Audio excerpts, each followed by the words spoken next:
வந்தோமா? இல்லை, சுவாமி சொன்னாங்கன்னு நம்ம எல்லாரும் இன்னைக்கு இங்கே வந்திருக்கோம், அப்படிதானே? அப்போது சுவாமி நம்மளை எதுக்கு இங்கே வர சொல்லியிருக்காங்க? Start the day with love. நம்ம வீட்டில் என்ன சந்தோஷமாவா இருந்தோம்? இல்லை, fill the day with love. நம்ம வீட்டில் என்ன லவ்வோடையா இருக்கோம்? இல்லை. அப்போது இங்கே வந்தால் நமக்கு லவ் கிடைக்கும் சாய்ராம். அப்படி ஒரு லவ்வை வில்லுப்பாட்டு மூலமாக நமக்கு கொடுக்க வந்த எல்லாருக்கும் ஒரு மனம் கலந்த நன்றிகள் நம்ம சொல்லிடலாமா? எல்லாம் உங்கள் கைகளை தட்டி அவங்கள உற்சாகமாக வரவேறுங்க சாய்ராம். இவங்க எல்லாரையும் நான் வரவேற்றா சரியாவா இருக்கும்? இவங்களெல்லாம் வரவேற்கிறதுக்காகவே சுவாமி சொன்ன ஒரு ஆள் தான் நம்ம நடேசன் சாய்ராம். ஏன் அவங்க சொன்னால் கரெக்டாக இருக்கும்? கோர்ட்டில் வாதாடுறவங்களுக்கு இவங்களோட வாதாட என்ன கொஞ்சமா? அப்படிப்பட்ட நம்ம நடேசன் சாய்ராம் வழக்கறிஞரை இவங்க எல்லாரையும் வரவேற்கிறதுக்காக கூப்பிடலாம் சாய்ராம். சாய்ராம்.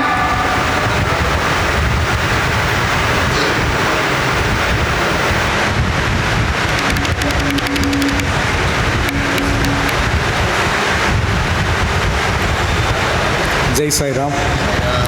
இந்த ஒரு அருமையான மாலை பொழுதில் நம்முடைய சுவாமியின் நூற்றாண்டு விழா வைபவத்தினுடைய ஒரு தொடர் நிகழ்ச்சியாக நம்முடைய கோவில்பட்டி சத்யசாய் சேவா சந்தி டவுன் சேவா சந்தியின் சார்பில் இந்த ஒரு அருமையான நிகழ்ச்சியை நமக்கு இன்றைக்கு ஏற்பாடு செய்து நம்முடைய கன்வீனரும் நம்முடைய கமிட்டி மெம்பர்களும் நம் நகருக்கு இந்த வில்லிசை குழு வந்து பல ஆண்டுகள் ஆகிவிட்டன. இன்றைக்கு அவர்கள் வர வேண்டும் என்பதற்காக இந்த ஒரு அருமையான நிகழ்ச்சி ஏற்பாடு செய்யப்பட்டிருக்கிறது. இந்த நிகழ்ச்சியை மிகச் சிறப்பாக செய்து தரக்கூடிய கோவையில் இருந்து நம்முடைய ராம்ஜி சாய்ராம் அவர்கள் வருகை தந்திருக்கிறார்கள். அவர்களோடு அருமையான இசையும் சொற்பொழிவும் நிகழ்த்துவதற்காக நம்முடைய சென்னையிலிருந்து அகில இந்திய வானொலியிலே பல்வேறு மிக உயர்ந்த பதவிகளை வகித்து பணி ஓய்வு பெற்று முழுமையாக சாய் பணிகளில் தன்னை அர்ப்பணித்துக் கொண்டிருக்கக்கூடிய சென்னை சாய்ராம் அவர்கள் வருகை தந்திருக்கிறார்கள். அவர்களோடு தூத்துக்குடி மாநகரிலே மிகச்சிறந்த தணிக்கையாளராக பணியாற்றக்கூடிய நம்முடைய ரவி சாய்ராம் அவர்கள் வருகை தந்திருக்கிறார்கள். அவர்களோடு நம்முடைய சென்னையில் இருந்து மாதவன் சாய்ராம் அவர்கள் வருகை தந்திருக்கிறார்கள். அவர்களோடு நம்முடைய அன்பிற்கினிய மாரியப்பன் சாய்ராம் அவர்கள் வருகை தந்திருக்கிறார்கள். அடுத்ததாக நம்முடைய மாவட்ட சேவை பிரிவு ஒருங்கிணைப்பாளராக மிகச் சிறப்பாக செயல்படக்கூடிய நம்முடைய ரெங்கன் சாய்ராம் அவர்கள் வருகை தந்திருக்கிறார்கள். இவர்கள் அத்துணை பேரையும் இங்கே வரச் செய்து கோயில்பட்டியில் உள்ள சாய் அன்பர்களோடு பொதுமக்கள் அனைவரும் சாயை பற்றி மிகவும் தெளிவாக அறிந்து கொள்ள வேண்டும் என்பதற்காகவே நம்முடைய கன்வீனர் ராமகிருஷ்ணன் அவர்கள்தான் இந்த நிகழ்ச்சியை நமக்கு ஒருங்கிணைத்து தந்திருக்கிறார்கள். இவர்கள் அத்துணை பேரையும் கோவில்பட்டி டவுன் சத்திய சாய் சமிதியின் சத்திய சேவா சமிதியின் சார்பிலே வருக வருக வருக என்ற அன்போடு வரவேற்பதோடு இந்த நிகழ்ச்சியிலே நம்முடைய அழைப்பை ஏற்று எப்பொழுதெல்லாம் நாம் நம்முடைய நிகழ்ச்சி நடத்துகின்றோமோ நானும் நம்முடைய ஆன்மீக பிரிவு ஒருங்கிணைப்பாளர் ஹரிச்சந்திரன் சாய்ராம் அவர்களும் டாக்டர் நம்முடைய சிதம்பரம் சார் அவர்களை சந்தித்து எங்கள் நிகழ்ச்சிக்கு வர வேண்டும் என்று கேட்டுக்கொண்டோம். அவர்கள் தன்னுடைய பல்வேறு பணிகளையும் ஒதுக்கி வைத்து நமக்காக நம்முடைய அழைப்பை ஏற்று இன்றைக்கு நம் நிகழ்ச்சியிலே பங்கு கொண்டு சிறப்பிக்க வந்திருக்கிறார்கள் டாக்டர் சிதம்பரம் சார் அவர்கள். அவர்களையும் வருக வருக என்று அன்போடு வரவேற்பதோடு நாம் எப்பொழுது ஆன்மீக நிகழ்ச்சி நடத்தினாலும் இந்த மண்டபத்தை நமக்கு மனமுவந்து தரக்கூடிய இந்த காயத்ரி திருமண மண்டபத்தினுடைய பொறுப்பாளர்கள், குறிப்பாக பிராமண மகாசபையினுடைய தலைவர் ராதாகிருஷ்ணன், செயலாளர் ப்ரொஃபஸர் ராமசுப்ரமணியன், மண்டப மேலாளர் லட்சுமி நாராயணன், இவர்கள் அத்துணை பேரையும் வருக வருக என்று வரவேற்பதோடு நம்முடைய சாய் சகோதரி பிரகதி சொன்ன மாதிரி இன்றைக்கு இந்த அருமையான வைபவத்தின் மூலமாக நாம் சொல்லக்கூடிய செய்தி என்னவென்றால், சூரியனுக்கு விளம்பரம் தேவையில்லை. பகவான் சத்ய சாய்நாதருக்கு இந்த நிகழ்ச்சி நடத்துவதன் மூலமாக விளம்பரமோ பிரச்சாரமோ எந்த விதமான அவசியமும் கிடையாது. ஆனால் பிறகு எதற்காக இந்த நிகழ்ச்சி நடத்தப்படுகிறது என்றால், யாம் பெற்ற இன்பம் பெருக இவ்வையகம், எல்லோரும் இன்புற்றிருக்க நினைப்பதுவே அல்லாமல் வேறொன்றறியேன் பராபரமே என்ற சொல்லுக்கேற்ற மாதிரி பகவான் இந்த பூமிக்கு வந்து என்னென்னலாம் சொன்னார், என்ன செய்திகள் இந்த ஜீவன்கள் ஒவ்வொரு ஜீவன்களுக்கும் சென்று அடைந்து அவர்கள் ஒரு உயர்ந்த நிலையை அடைய வேண்டும் என்பதற்காக காட்டி தந்தார் என்பதை எல்லோரோடும் பகிர்ந்து கொள்வதற்காகத்தான் அருமையான இந்த வில்லிசை குழு இன்றைக்கு நம்முடைய வந்திருக்கிறார்கள். இவர்களோடு ஒரே ஒரு சிறிய விஷயத்தை மட்டும் நான் பகிர்ந்து கொள்கின்றேன். நம்முடைய தமிழகத்திலே மற்ற பக்கத்து மாநிலங்களிலேயும் சம்பிரதாய பஜனை சம்பிரதாயம் என்ற ஒன்று கடைபிடிக்கப்படுகிறது. அந்த சம்பிரதாய பஜனையில் என்ன சொல்லுவார்கள் என்றால், பகவன் நாம போதேந்திரால், ஸ்ரீதர ஐயாவால், சதாசிவ பிரம்மேந்திரால் இவர்களோடு மகான் சத்குரு சுவாமிகளையும் சொல்லி அந்த பஜனை சம்பிரதாயம் ஆரம்பிக்கப்படும். இந்த வழியிலே வருகின்ற பொழுது நம்முடைய தமிழகத்திலே விழுப்புரம் பக்கத்தில் தபோவனம் என்ற இடத்திலே ஞானானந்தகிரி சுவாமிகள் ஒரு அருமையான ஆசிரமத்தை அமைத்து இந்த தமிழகத்தில் உள்ள ஆன்மீக அன்பர்களையெல்லாம் ஒன்று திரட்டி இந்த நாமாவளியினுடைய சிறப்பை எடுத்துச் சொல்ல வேண்டும் என்பதற்காக பல்வேறு காரியங்கள் செய்தார். அவர் 2 பிரதான சீடர்களை கொண்டிருந்தார். ஒருவர் ஹரிதாஸ்கிரி சுவாமிகள், இன்னொருத்தர் தண்டபாணி என்று அழைக்கின்ற நாமானந்தகிரி சுவாமிகள். ஒரே ஒரு நிமிஷம்தான். இதில் நாமானந்தகிரி சுவாமிகள் அவருடைய முன்னதான, அதாவது சந்நியாசிரமத்திற்கு முன்னதாக அவருடைய திருப்பெயர் தண்டபாணி என்பதாகும். அவர் சென்னையிலே பணியாற்றி கொண்டிருக்கின்றார். பகவான் ஞானானந்தகிரி சுவாமிகள் பேரிலே அவ்வளோ ஒரு பக்தி அவருடைய ஆசிரமத்துக்கு சென்று வர சென்னையில் இருக்க என்று தொடர்ந்து இந்த நிகழ்வுகள் நடைபெற்று கொண்டே வருகின்றன. இந்த ஞானானந்தகிரி சுவாமிகளை பற்றி நம்முடைய காஞ்சி மகா சுவாமிகள் மகா பெரியவர் சொல்லும் பொழுது, இவர் சாட்சாத் வேதவியாச பகவான் மானுட ரூபத்திலே அவதாரம் எடுத்திருக்கின்றார் என்று கூறுவார். அப்பேற்பட்ட அந்த ஞானானந்தகிரி சுவாமிகள் எத்தனை காலம் இந்த பூமியிலே இருந்தார் என்று தெரியாது. ஆனால் ஒவ்வொரு காலமும் ஒவ்வொருவருக்கும் ஒவ்வொரு விதமான காட்சி. மகாகவி பாரதிக்கு குள்ளச்சாமியாக இருந்து அவர்தான் குருவாக வழி நடத்தியவர். அதே போன்று கதிர்காமம் சிலோனிலே சடையாண்டி சாமி என்று சொல்லி அங்கே வேலை பிரதிஷ்டை செய்து அந்த நாமத்தோடு அங்கு விளங்கியவர். இப்படிப்பட்ட பல்வேறு விதமான நாமரூபங்களோடு இருந்தவர். அவருடைய பிரதான சீடர் தண்டபாணி. ஒரு நாள் அவர், இது நான் சொல்லக்கூடிய சம்பவம் 1972 கிட்டத்தட்ட 71 74க்குள் நடந்தது. ஒரு நாள் புட்டபர்த்திக்கு அவருடைய நண்பர்கள் அத்தனை பேரும் செல்கிறார்கள். அவர்கள் இவரையும் சேர்த்து பயண டிக்கெட் எல்லாம் ஏற்பாடு செய்து விட்டார்கள். இவரும் அவரோடு சென்று புட்டபர்த்தி சாய்பாபா அவர்களை தரிசனம் காண வேண்டும் என்று கிளம்பி கொண்டிருக்கிறார். ஆனால் இவருடைய மனசிலே ஒரு குறுகுறுப்பு. நமக்கு குருநாதர் ஞானானந்தகிரி சுவாமிகள் இருக்கின்றாரே, நாம் அவரை விட்டு இப்படி இன்னொரு குருநாதரை போய் தரிசிக்கலாமா என்ற ஒரு ஐயப்பாடு 2-3 நாட்களாக அவர் மனதிலே ஓடிக்கொண்டே இருக்கிறது. அப்போ இதற்கு என்ன செய்வது என்று சொல்லி நேரம் நம்முடைய குருநாதர்கிட்டே போய் கேட்போம் அப்படின்ட்டு ஞானானந்தகிரி சுவாமிகள்கிட்ட கேட்குறார். எல்லாரும் போகிறாங்க, எனக்கும் புட்டபர்த்தி போகணுன்னு ஆசையாக இருக்குது அப்படின்னு. அதனால என்ன, போய் வரலாமே. ஆனால் எனக்கு உங்களை தவிர மனசு வேறு யாரையும் குருவாக அங்கீகரிக்க மாட்டேங்குது. அதை பற்றி பரவாயில்ல, இந்த ஒரு உறுதி இருந்தால் போதும், அவரை போய் பார்த்து வரலாம்ட்டார். இவர் நேர புட்டபர்த்தி போகிறார். இப்போ இருக்கிற மாதிரியான பிரம்மாண்டமான கட்டடங்கள் எல்லாம் எழும்பாத காலம். அப்பொழுது சுவாமி உரையாடி கொண்டிருக்கின்றார். இந்த குழுவினர் உள்ளே செல்கின்றார்கள். அப்பொழுது அவர் யாரை பற்றி சொல்லி கொண்டிருந்தால், ஞானானந்தகிரி சுவாமிகளை பற்றி பகவான் ஸ்ரீ சத்யபாபா உரை நிகழ்த்தி கொண்டிருக்கிறார். இவருக்கு உடனே ஒரு பிரமிப்பு, அந்த நிகழ்ச்சியோடு கலந்து கொள்கிறார். சுவாமி பேசி முடித்தவுடன் இப்பொழுது பஜனை ஆரம்பிக்கலாம் என்று சொன்னவுடன் வழக்கமான பஜனை ஆரம்பிக்க போகிறது. கையை காட்டுகிறார். இன்றைக்கு சம்பிரதாய பஜனை பண்ணுவோம் அப்படிங்கிறார். அப்போ சுவாமி, எங்களுக்கெல்லாம் உங்கள் பஜன் பாடித்தான் தெரியும், அதான் பழக்கம், சம்பிரதாய பஜனை எங்களுக்கு யாருக்கும் தெரியாது. இல்லை, உங்களில் ஒரு பாகவதர் வந்திருக்கார், அவரை கூப்பிடுங்க அப்படிங்கிறார். உடனே எல்லாரும் பார்த்தோன்னா எல்லாரும் தண்டபாணியை பார்க்குறாங்க. உடனே இவர் மேடைக்கு செல்கிறார். பகவானை நமஸ்காரம் பண்ணிட்டு 2 மணி நேரம் அங்கு சுவாமி முன்னாடி அருமையான ஒரு சம்பிரதாய பஜனை நிகழ்த்துகிறார். நிகழ்ச்சி முடிந்தது. அவரவர்களுடைய இடத்துல சென்று ஓய்வெடுத்த பிறகு மறுநாள் காலை சுவாமிக்கு எல்லாரும் இன்டர்வியூக்கு போகிறாங்க. இவரையும் அழைக்கிறார்கள். இவர் நான் வரல, நான் தான் நேற்றே சுவாமியை பார்த்துட்டேன், நீங்கள்லாம் இன்டர்வியூக்கு போங்க அப்படிங்கிறார்.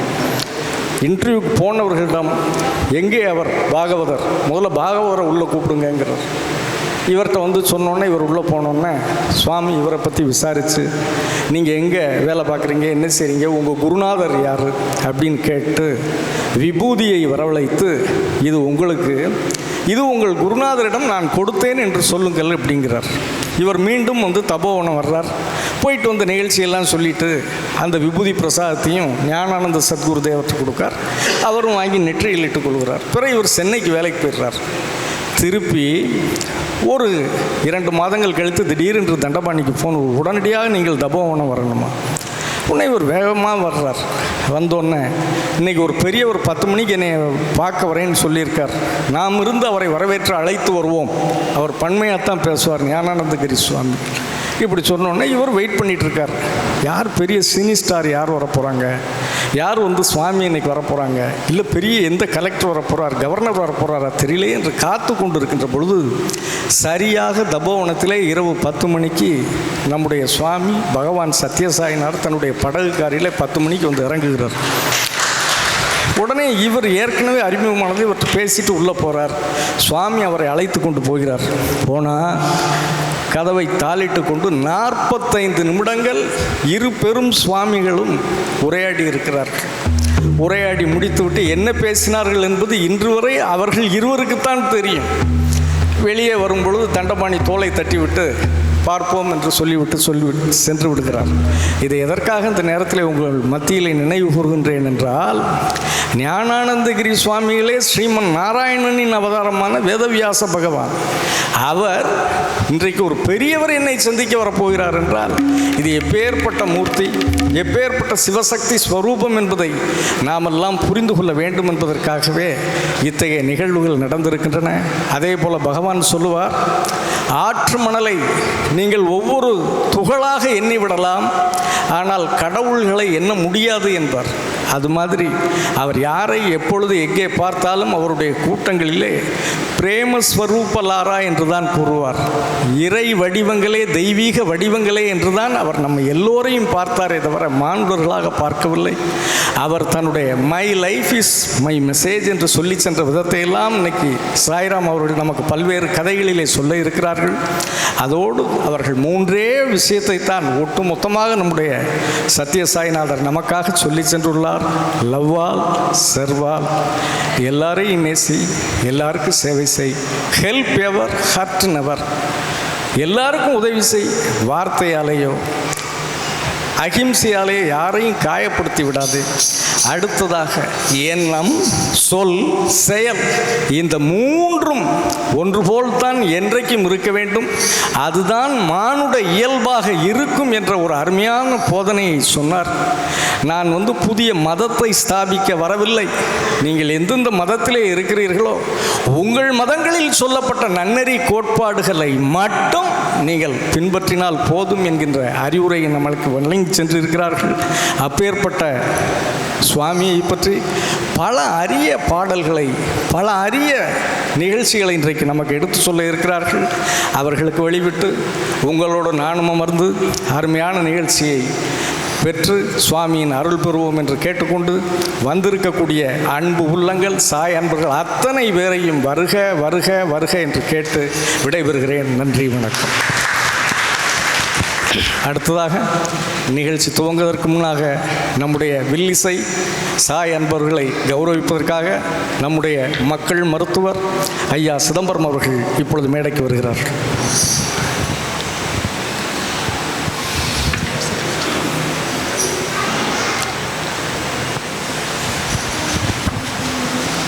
ஹலோ. அதாவது எனக்கும் இந்த சத்யசாய் பாபா அமைப்பினருக்கும் 10 ஆண்டுகளுக்கு மேலாக ஒரு உறவு இருக்கின்றது. அது என்னவென்றால், ஏற்கனவே நம்முடைய நகரிலே திருச்சி கல்யாணராமன் அவர்கள் ஆன்மீக நிகழ்ச்சியை 3 நாள்கள் நடத்தினார்கள். அந்த நிகழ்ச்சியை ஆரம்பிப்பதற்கு முன்னால் 3 நாளும் உங்களுடைய அமைப்பின் மூலமாக பஜனை சிறப்பாக செய்து கொடுத்தார்கள். மேலும் கம்பன் விழாவிலே நம்முடைய சாலமன் பாப்பையா அவர்கள் நிகழ்ச்சிக்கு முன்னால் உங்களுடைய பஜனை நடந்தது. அப்பொழுது அவர் சொன்ன ஒரே ஒரு வார்த்தை, நாம் பஜனையை கேட்கும் பொழுது நம்முடைய மனம் ஒருநிலைப்படும், நம்முடைய துன்பங்கள் எல்லாம் அகன்றுவிடும். அதனால் எல்லோரும் இந்த நிகழ்ச்சியை ரசித்தீர்கள். உங்களுக்கு எல்லோருக்கும் என்னுடைய பாராட்டு என்று அந்த மேடையிலேயே சொன்னார். அந்த வகையிலே எனக்கு 10 ஆண்டுகளாக உங்களோடு எனக்கு தொடர்பு உண்டு. நான் ஒவ்வொரு வாரமும் வராவிட்டாலும் உங்களை பற்றி நான் அடிக்கடி கேட்டுக்கொள்வேன். எப்படி நடக்கின்றது, நீங்கள் உங்களுடைய நிகழ்ச்சிக்கெல்லாம் என்னையும் அழையுங்கள் என்று சொன்னேன். அதற்காக நம்முடைய வக்கீல் நடராஜன் அவர்களும் நம்முடைய முன்னாள் தலைமை ஆசிரியர் ஹரிச்சந்திரன் அவர்களும் ஒரு 4 நாட்கள் முன்னாக என்னை அழைத்தார்கள், அன்போடு அழைத்தார்கள். அதனால் தான் நான் இங்கே உங்கள் முன்னால் நிற்கின்றேன். உங்களை எல்லோரும் சிறப்பு செய்வதில் நான் மிகுந்த மகிழ்ச்சி அடைகிறேன். ஏனென்றால் இப்படி ஒரு சேவை அமைப்பு இருந்தால் நம்முடைய மனம் பண்படும், அதோடு நமக்கு ஒரு நல்ல எதிர்காலம் கண்டிப்பாக கிடைக்கும். இதை சொல்லி என்னுடைய உரையை நிறைவு செய்கின்றேன். நன்றி, வணக்கம்.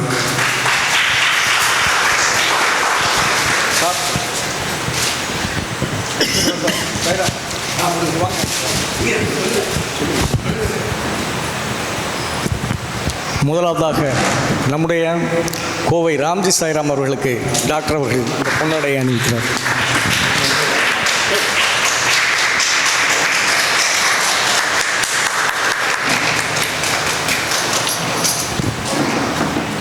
அடுத்ததாக நம்முடைய சென்னை சாய்ராம் அவர்களுக்கு இந்த பொன்னாடை அணிவிக்கிறார்.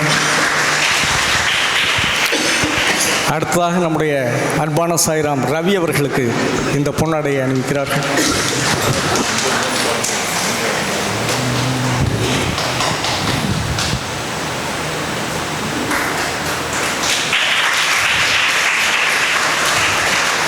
அடுத்ததாக நம்முடைய அன்பிற்குரிய மாரியப்பன் சாய்ராம் அவர்களுக்கு இந்த பொன்னாடையை அணிவிக்கிறார்கள்.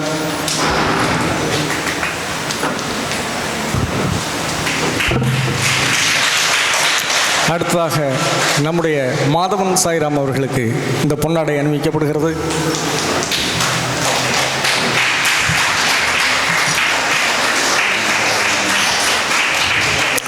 அடுத்ததாக நம்முடைய மாவட்ட சேவை பிரிவு ஒருங்கிணைப்பாளர் ரெங்கன் சாய்ராம் அவர்களுக்கு இந்த பொன்னாடை அணிவிக்கப்படுகிறது.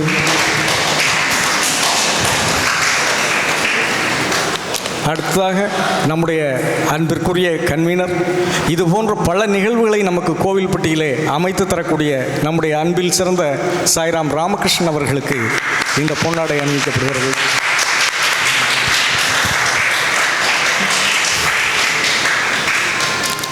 இது போன்ற நிகழ்ச்சிகளை எங்களை விடாமல் ஊக்கப்படுத்தக்கூடிய எங்கள் மருத்துவர், மக்கள் மருத்துவர் ஐயா சிதம்பரம் அவர்களுக்கு எங்களது கன்வீனர் ராமகிருஷ்ணன் அவர்கள் இந்த பொன்னாடை அணிவிக்கிறார்கள்.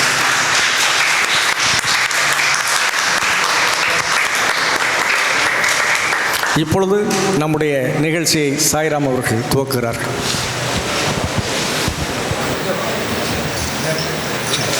சாய்ராம் சாய்ராம் சாய்ராம். எல்லையில்லா கருணை கொண்ட பரம்பொருள், கலியுகத்திலே கண்கண்ட தெய்வமாக தாயாக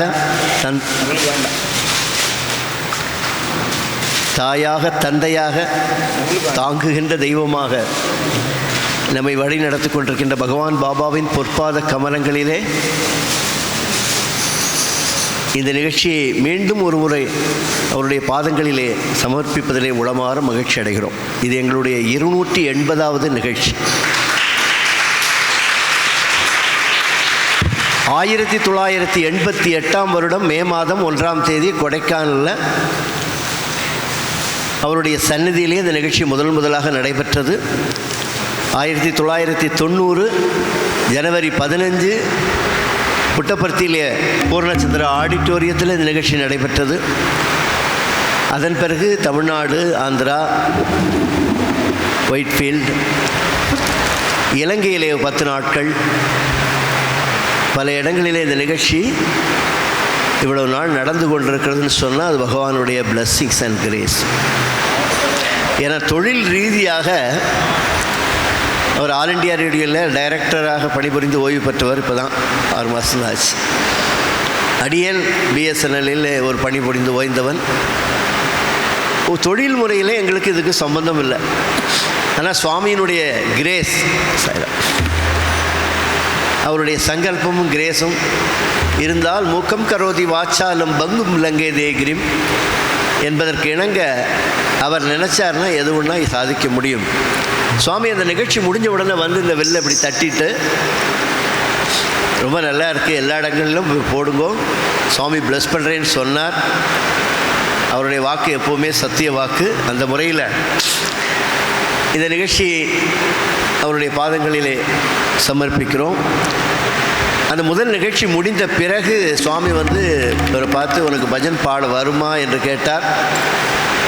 வரும் என்று சொல்லும் பொழுது அவர் முன்னால், சுவாமி முன்னால் பாடிய சத்யசாயி பாதாம்புஜம் என்கின்ற பாடலுடன் நாங்கள் நிகழ்ச்சி துவங்குவது வழக்கம். அதை போல இன்றைக்கும் அந்த நிகழ்ச்சியை நாம் தொடங்குகிறோம். பகவானுடைய சரிதம் என்பது மிகவும் புனிதமானது. புராணம் அப்படிங்கிற பதத்திற்கே புற அபிநவம். ராமாயணம் நமக்கு தெரியும், மகாபாரதம் தெரியும், பாகவதம் தெரியும், எல்லாம் தெரிஞ்ச விஷயமாக இருந்தாலும் எப்பொழுது கேட்டாலும் அதில் ஒரு புதுமை இருக்கும். அதுதான் புராணம். சாயினுடைய புராணமும் அதை போன்றுதான்.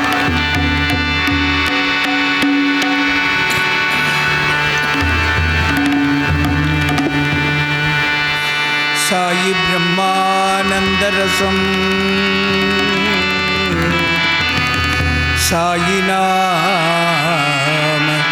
சுதாரசம் சத்யசாயி பிரம்மானந்தரசம் சாயிநாம சுதாரசம் சாயி பாதாம்புஜரசம் சாயி பாதாம்புஜரசம் பிபரே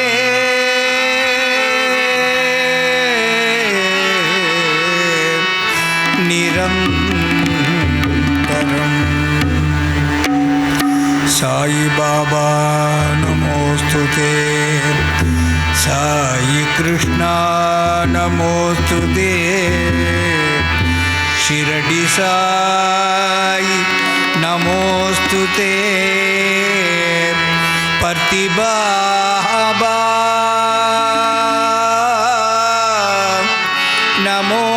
நமோஸ்துதே, சிவசாயி சம்போ நமோஸ்துதே,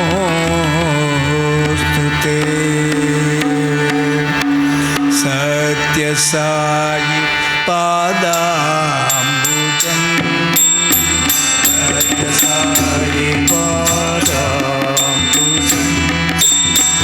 பஜுரே மானச நிரந்தரம் பஜுரே மானச நிரந்தரம் பரம பவித்ரம் பாவன சரணம் பரம பவித்ரம் பாவன சரணம் கலிமலஹரணம் ஸ்ரீ குரு சரணம் கலிமலஹரணம் ஸ்ரீ குரு சரணம் ஸ்ரீ குரு சரணம் ஸ்ரீ குரு சரணம் சத்குரு சரணம் சத்குரு சரணம் சாயி குரு சரணம் சாயி குரு சரணம் கலிமல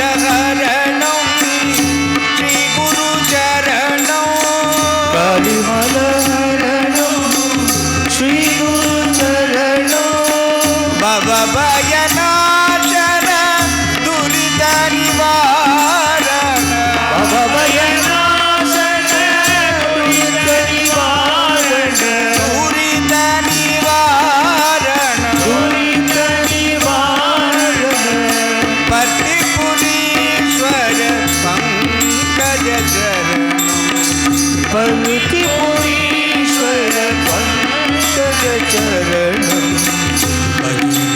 मानस निरंतरम गजो गजो रे मानस निरंतरम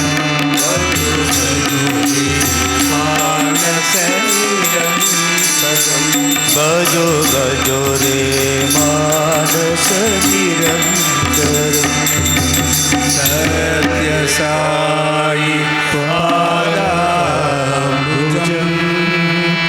भजो रे मानस निरंतरम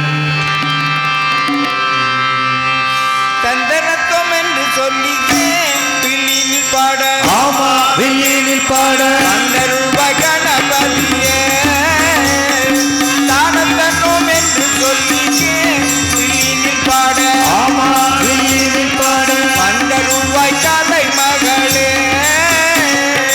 சுத்த சந்த தாளத்தோடு அத்தனையூராகத்தோடு சுத்த சந்த தாளத்தோடு அத்தனையூராகத்தோடு சுத்த சொந்த தாளத்தோடு அத்தனையூராகத்தோடு சுத்த சொந்த தாளத்தோடு அத்தனையூராகத்தோடு இத்தனை பேர் கேட்டு மகிழ வீணில் பாட ஆமா வீணில் பாட அந்த ரூபாய் கணபதியே.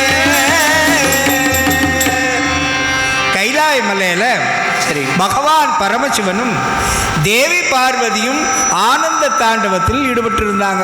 சரி அப்ப பரத்வாஜ முனிவர் அங்க வந்து சேர்ந்த முனிவர் இதுக்கு அங்க போனார். பூலோகத்தில் ஒரு பெரிய யாகம் செய்ய நினைச்சு சரி அதற்காக தேவியிடம் வரம் கேட்க வந்தார். தேவி வரம் கொடுத்தாளா? ஆனந்த தாண்டவத்தில் இருந்த ஈடுபட்டிருந்த தேவி 7 நாட்கள் அவரை பார்க்கவே இல்லை. ஆனாலும் புன்முறுவல் மூலம் தன்னுடைய 8ஆம் நாள் அவரை பார்த்த தேவி ஒரு புன் ஸ்மைல் பண்ணா. சரி ஆனாலும் கூட அந்த முனிவருக்கு அந்த விஷயம் புரியல. நான் வந்து இங்க தவம் பண்ணிட்டு இருக்கேன், நீ ரெக்கக்னைஸ் பண்ணல அப்படின்னு திரும்பி போக கோபமா நினைக்கிறார். 8 நாட்கள் ஒற்றை காலில் பனிமலையில் இருந்ததால அவரது இடது பாகம் மரத்து கீழே விழப்போனார். சிவபெருமான் ஓடி வந்து தாங்கிக் கொண்டார். இந்த சம்பவத்தின் மூலம் சரி தான் 3 முறை கலியுகத்திலே அவதரிக்கப் போவதாக சிவன் சொல்றார். ஆமா 2ஆம் அவதாரமாக சிவசக்தி ஸ்வரூபனாக பகவான் சாயியாக அவதரிக்கும் பொழுது சரி தேவியால் முனிவர் பட்ட கஷ்டத்தை தேவி மீண்டும் அனுபவிப்பாள் அப்படின்னு ஒரு சாபம் கொடுத்தார். எப்படி? அதிசயம் அதிசயம் அதிசயமா அதிசயம் அதிசயம் அதிசயமா அதிர்ச்சியை கொடுத்தது அதிசயமா அதிர்ச்சியை கொடுத்தது அதிசயமா உலகத்தை காத்திடும் பகவானே உலகத்தை காத்திடும் பகவானே உடல் நலக்குறைவால் அவதியும்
அவதிப்பட்டார்.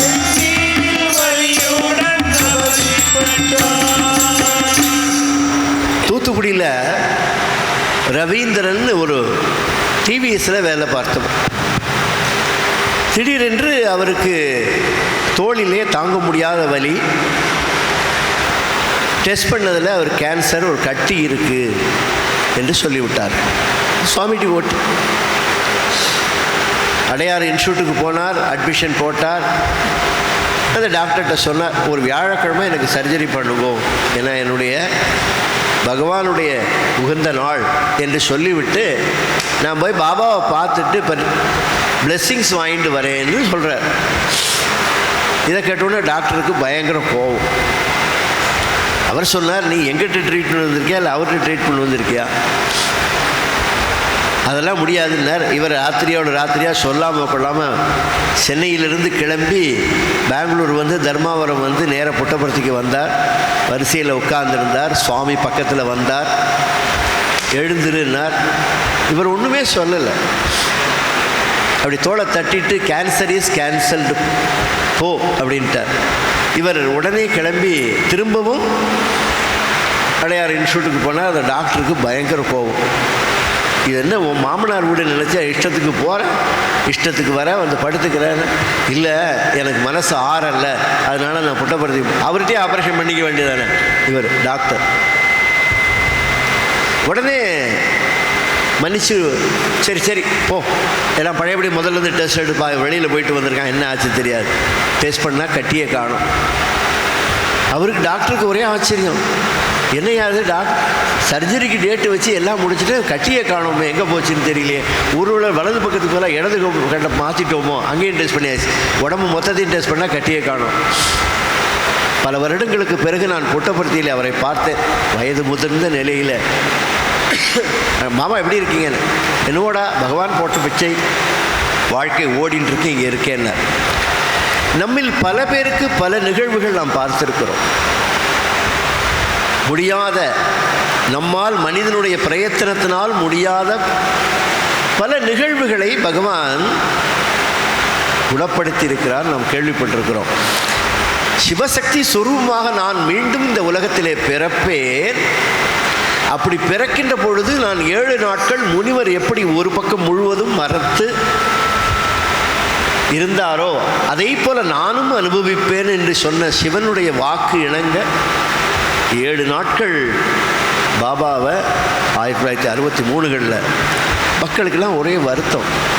பாபா எல்லாருக்கும் உடம்பு சரியில்லைன்னா உங்ககிட்ட தானே வருவோம், இப்போ நீயே வீல் சேரில் வர்றோம், வாயெல்லாம் கோணி இருக்குது.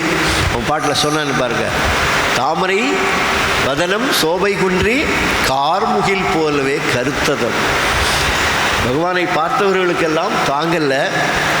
அப்பொழுது 7வது நாள் சுவாமி 1 மணி நேரம் பேசுகிற அந்த நிகழ்வுக்கு பிறகு தன்னுடைய வலது கையிலே தண்ணீரை எடுத்து இடது கையை குணப்படுத்தி கொண்டு 1 மணி நேரம் பேசுகிறார்.